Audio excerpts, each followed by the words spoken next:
Hi everyone, and welcome to the second video on loops. In this video we just continue the thread that we started in the last video, and in particular I want to do two things. I want to show you some more examples of loops. So loops are like a lot of things in this course where you just have to use them a bunch of times before you're comfortable with them. You just have to see lots of examples of them.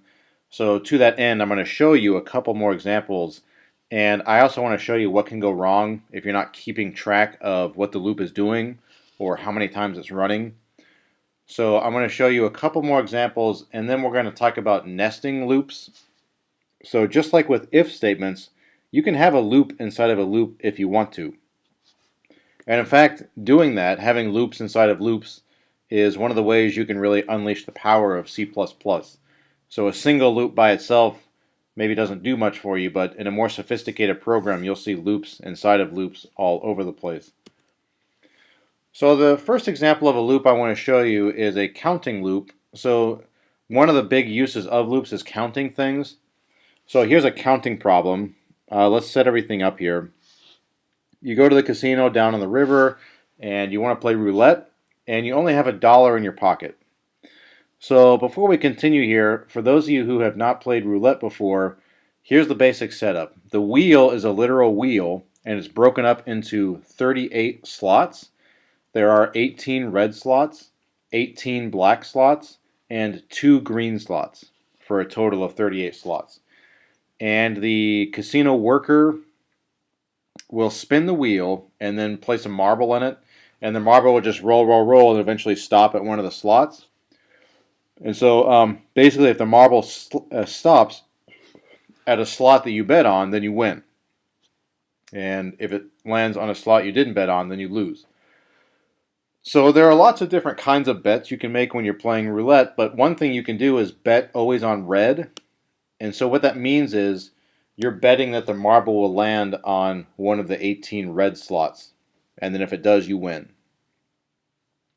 So for this play example here, this of course probably wouldn't happen in reality, but suppose you notice that the wheel is broken and the marble is always landing on red. Okay, it's not landing on black, and it's also not landing on green. Well, if you notice that, the thing you should do is bet all of your money all the time on red. That's sort of the best you can do, right? You can't bet money you don't have, so take all the money you have currently, bet it on red, and keep going. So assuming you do that, how many bets will it take you to reach a goal of $100,000? That's the question. And I guess I should also clarify that if you bet $1 and you win, the casino gives you $1, and so now you have $2 in your pocket. If you bet $2 and you win, the casino hands you $2, and now you have $4 in your pocket, etc. So if you bet all of your money and you win, then you now have double your money in your pocket. Okay, so this is a counting problem, right? How many bets will it take till you reach this goal? So let's set up a loop to solve this problem for us. I initialize the variable money to 1 because I only have $1 initially. I initialize the variable bets to 0 because I've made no bets initially. Right? When I show up with this $1, I haven't made a bet yet. And now I set up a loop that says as long as I haven't reached my goal, right, as long as money is less than $100,000, take the value of money and double it. So take the old value of money, multiply it by 2, and save that in a new value for money. Right? Because that's what's happening. You're winning every time, and you're betting all you have every time, which means that you will double your money every time. And what you should do next is increase the number of bets by 1. That's what this bets plus plus does. So every time you double your money, you have made one more bet. And so this variable here is just keeping track of how many bets you've made as the loop keeps going. And then in the end, we'll output the number of bets. So let's see how this works in the program itself. So let's just run this. And it tells me 17. Okay, there's your answer. It took me 17 bets to reach 100,000. So one thing you should do whenever you have code like this, and maybe you're not clear on whether this is working properly or not, $100,000 is a large money amount, and it's not clear how long it should take you to reach that amount. So let's start with something small. Suppose that instead of having a goal of $100,000, my goal is only $2. Okay, what should the program output if the program is working properly? Well, you sit down at the wheel with $1, and you only have to make one bet, and then you win that bet, and now you have $2 in your pocket because you doubled your money. So if your goal is $2, this program should output 1 here at the bottom. That's the number of bets I need to reach $2. And notice it works, right? What if my goal is $4? Well, now I have to bet once to get $2 and then bet again to get $4. So if the program is working properly, it should output a 2 down there, etc. What about 16, right? Well, I have to go from 1 to 2, 2 to 4, 4 to 8, and 8 to 16. So it should output a 4. Okay, so it's working properly. So one of the reasons I wanted to show you this program is it can be easy to lose track of the number of times you want the loop to run. So for example, let's say your goal is $8, right? Well, if your goal is $8, shouldn't this loop run until you reach $8, right? Shouldn't you go until money is less than or equal to $8, right? And so of course if we run this, let's just see, the program says it takes 4 bets to reach $8, but we know that's not true because you go from 1 to 2, 2 to 4, 4 to 8. So it only takes 3 bets to reach $8. So by putting a less than or equal there, we have thrown off the answer by 1. Okay, so why is that? What happened? Like, why is this outputting the wrong thing, even though it makes intuitive sense to have a less than or equal there, right? I mean, you want to reach $8, so go until you reach 8. So if you want to answer that question, you need to trace through the logic of this loop. So let's just see what happens to all the variables as we go. Initially, money is 1, and 1 is less than 8. So I enter this loop, and I double my money, so now money is 2, and now I up the number of bets to 1. Okay, so now money is 2, so I run this again, and money becomes 4, and I up the number of bets. Now the number of bets is 2. Right, now money is 4. Right, that's what I said, right? Now money is 4, so now I double my money to 8. I up the number of bets to 3. Right? Now money is 8, and 8 is less than or equal to 8, so I do run the loop again, and now bets gets skipped up to 4. Okay, so basically the way I set up the loop is the reason why you don't have an equal there. All right, so if I get that equals off, then now it's back to telling me the right thing. So anyway, just be careful that the loop that you're running that's supposed to be doing what you want it to do is only running as many times as you want to. All right, so this loop will run 1 too many times if I tweak it in the way that I showed you. Okay, so let me show you another example. What we're going to do now is write a program that calculates a factorial. And so here's the basic setup of factorials for those of you who have not seen it before or have forgotten. So if you have a positive whole number, the factorial of that number, and it's denoted N with an exclamation mark. Okay, so you're not expressing enthusiasm here. This is a technical, like it's a notational thing. N factorial is the number n itself times the number 1 less than n times the number 2 less than n all the way down to 3 times 2 times 1. So 3 factorial is 3 times 2 times 1, which is 6. 4 factorial is 4 times 3 times 2 times 1, which is 24. 5 factorial is 5 times 4 times 3 times 2 times 1, etc. Okay, 6 factorial is 6 times 5 times 4 times 3 times 2 times 1. And so on, okay? So, yeah, one thing I wanted to point out real fast is this exclamation mark is not the negation symbol in C++. It's the math factorial symbol is what I mean by this. Okay, so if you start typing exclamation marks in C++ itself, C++ will think you're saying not. It doesn't read it as a factorial. So let's write a program that lets a user enter a number and then we print n factorial to the screen.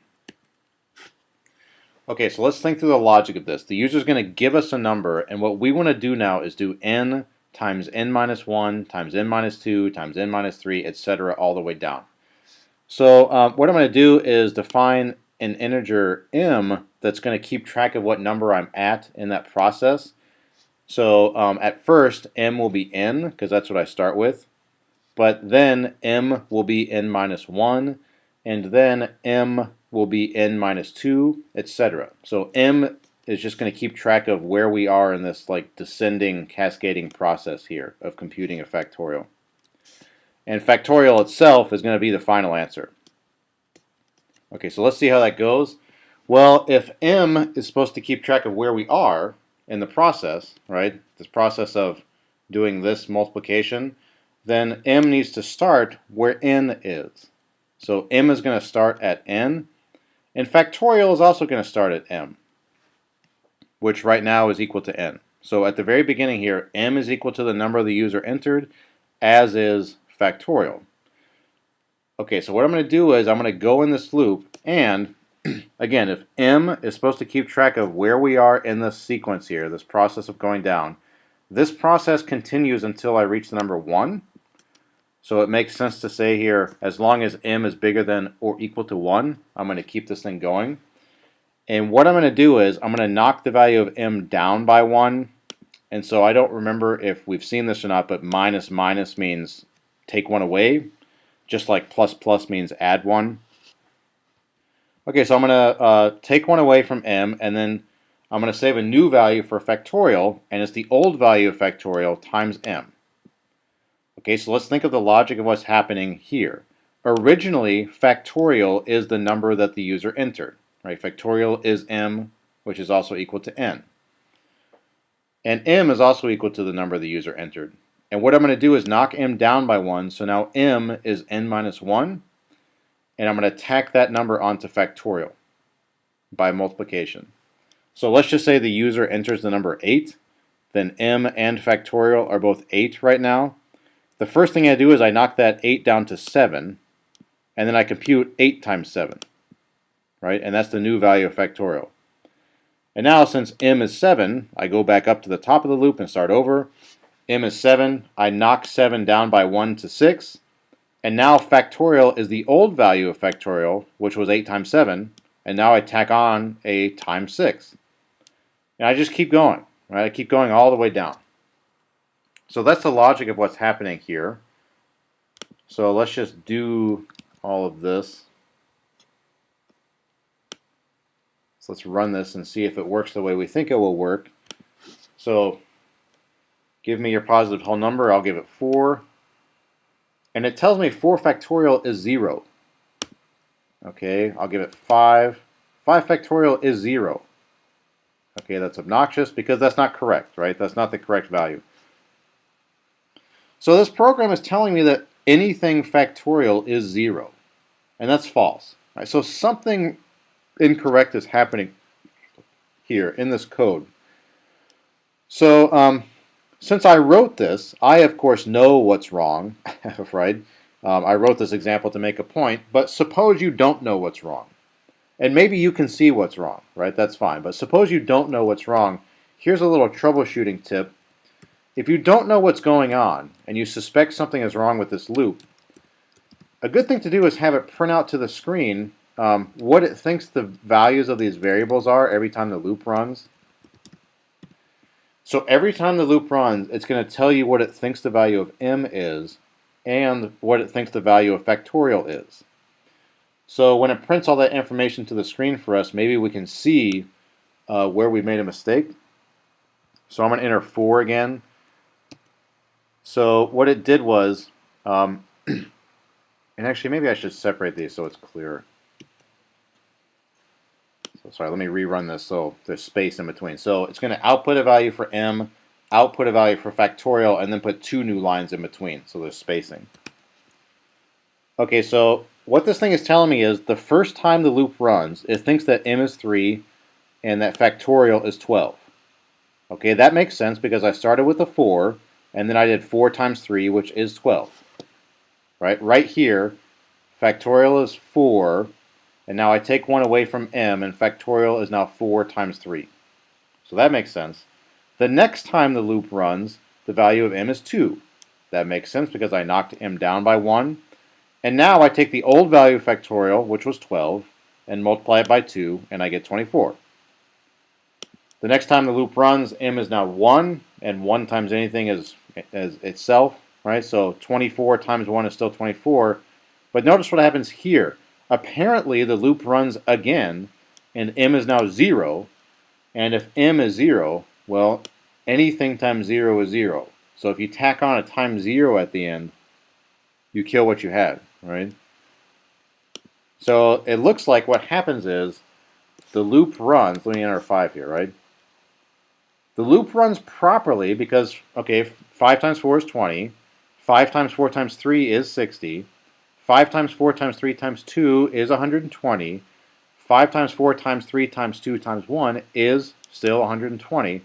Oh, but then 5 times 4 times 3 times 2 times 1 times 0 is 0.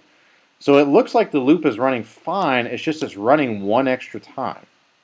Okay? So let's try to figure out why that is. Why is it running one extra time? Well, let's just put a 3 in there so it's easier to see. If you input a 3, the first thing that happens is factorial is 3 and m is 3.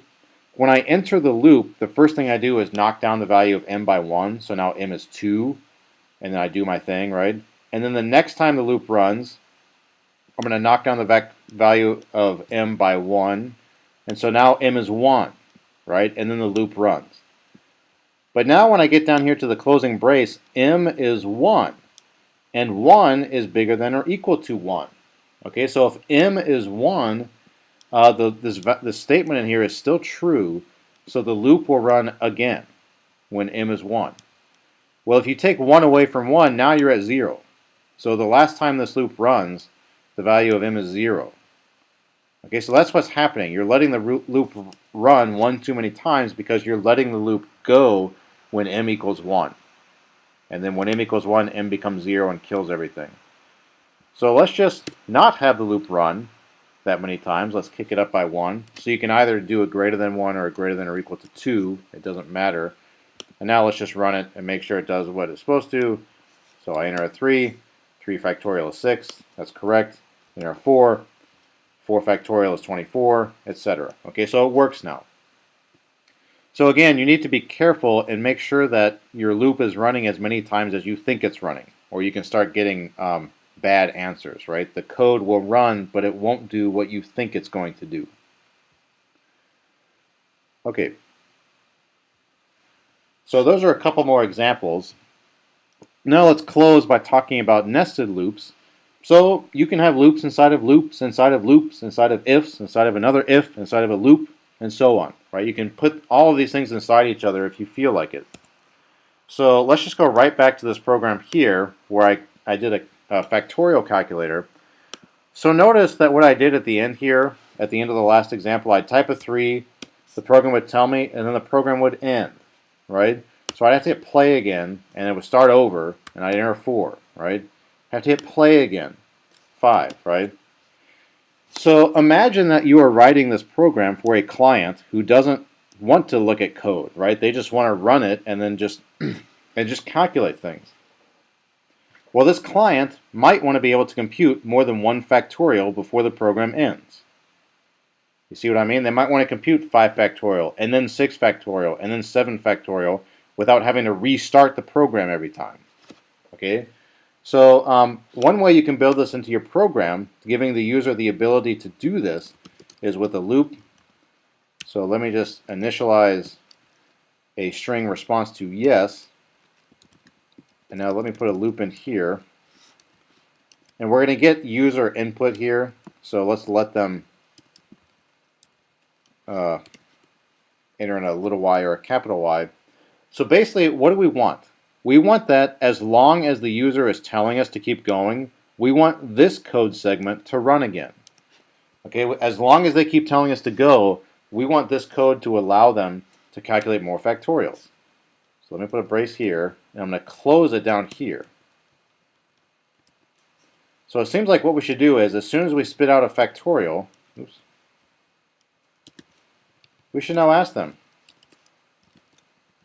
again, like, do you want to do this again without the program closing? and let's just get their response from them, right? So now what will happen?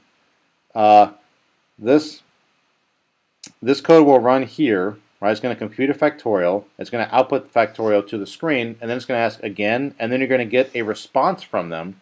And now this bigger loop, this loop right here, is over. So we're down here at the closing brace. And as long as that response is a lowercase y or an uppercase y, all this stuff will run again, right? And so notice, there's a loop inside of a loop. This little loop right here is inside this bigger loop right here. So let's just run this and see if it does what we think it should. So positive whole number 3, again, well sure. 4, again, well why not, right? So this will keep going until I tell it not to, right? So once I enter something that's not what it's expecting here, if I enter a response that's not a little y or a big Y, it'll break out of that loop and just continue with the program. So let me just do a 3 and then, oops, yes, and then a 4. And now maybe I'm done, so I hit, an end. So now it says, okay, bye. Right, so as soon as I break this condition up here, that response is y or y, it breaks out of the loop and continues on with the program.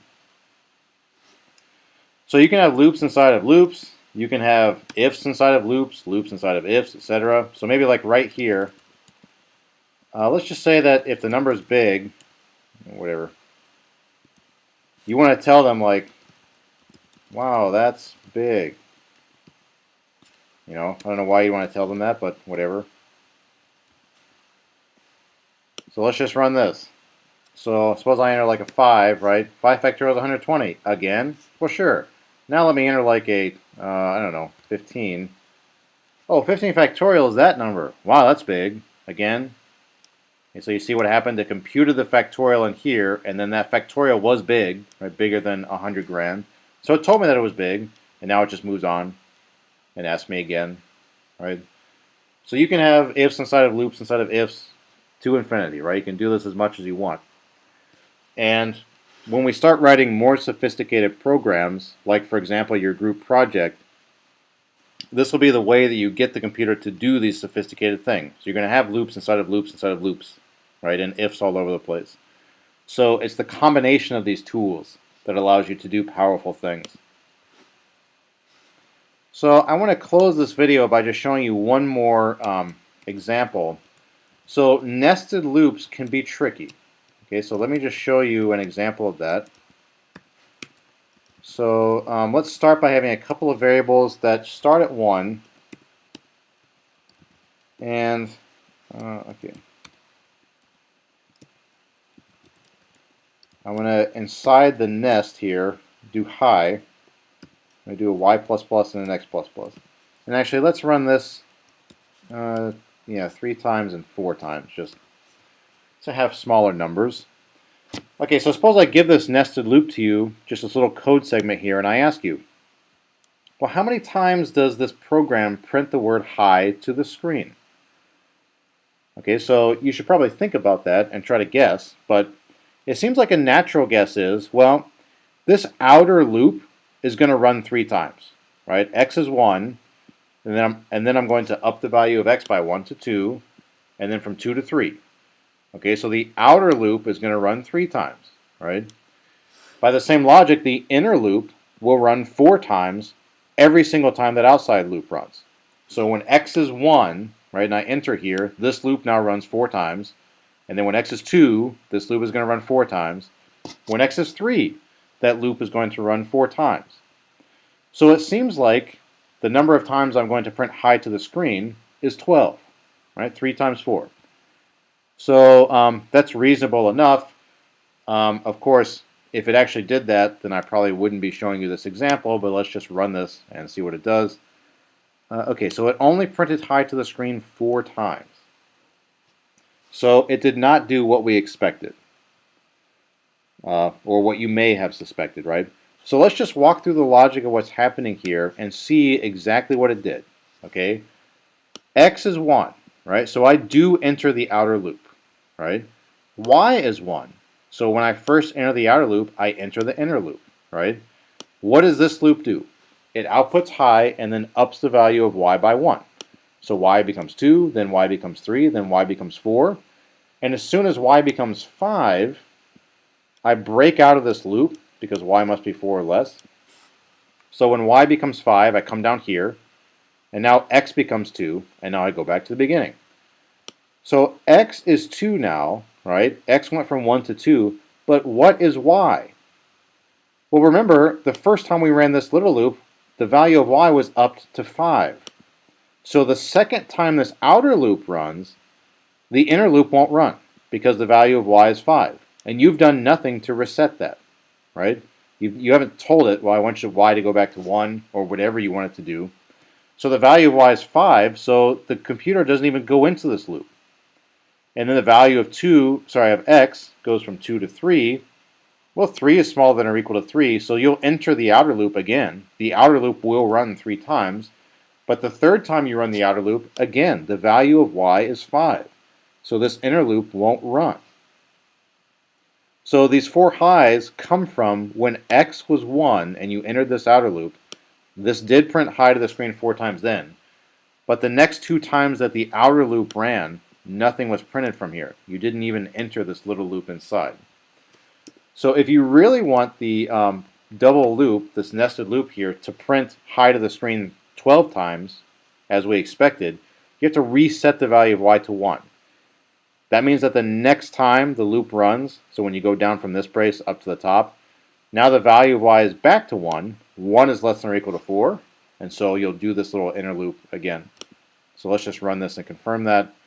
So I should have spaced these out or something, but you can confirm there are 12 highs there, okay?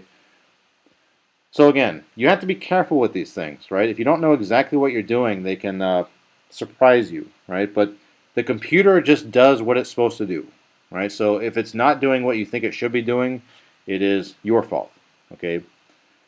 But anyway, so that's all I have to say about while loops, and in the next video we will move on to a different kind of loop called a for loop.